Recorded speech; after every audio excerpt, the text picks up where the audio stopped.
Patty, it's fall, and even though the season may be winding down, it's also one of the most important when it comes to your landscape. And today we're back with our friend Cheryl Jacques, award-winning landscape designer.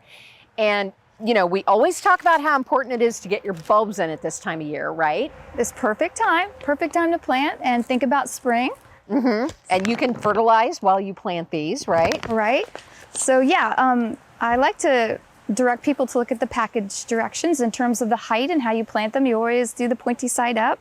I like to do it in mass, you know, rather than just single bulbs.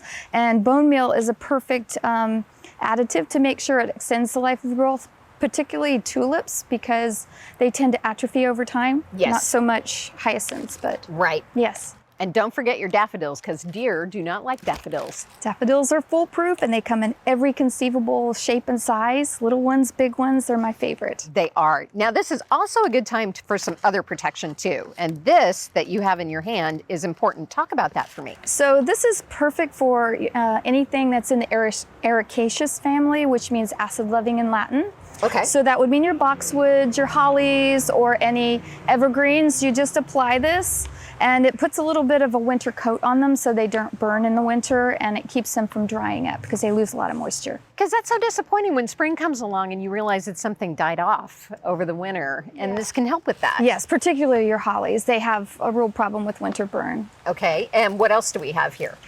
So a lot of people tend to neglect their rhododendrons and azaleas this time of year, so they're also in the acid-loving category, and they're setting bud for spring. Okay. So this is a great way to rejuvenate them and get them to be more florific in the spring. So just incorporate that around the soil and then wet them in so that they make a nice flower bud. Okay, and so this is one of those things also where you really want to follow the instructions so that you have the best outcome. Yes, you know, just when in doubt, follow the package directions. It tells you exactly when to apply it and how to wet it down when you're incorporating it into the soil.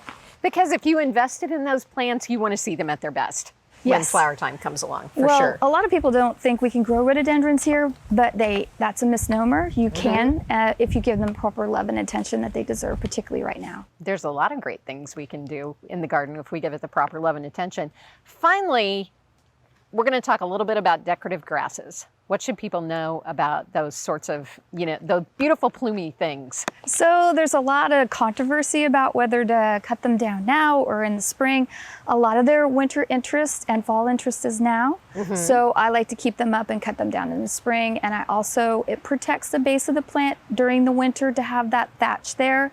So it keeps them from getting that center that's always sort of dying out. Yes. And this is a great time to divide them right now. You can split them if you do have that dead center and then make them into multiple plants. You should probably do that once every 3 to 5 years. Okay, and that is a great point for us to end on. This is the perfect plant, the perfect time to plant your perennials, divide things, and put them in. Do it now. Yes. So I moved some of these lavender that are right here, and they transplanted quite nicely. If it's been dry, make sure you soak them before you move them so you can keep as much soil intact as possible when you try to transplant them.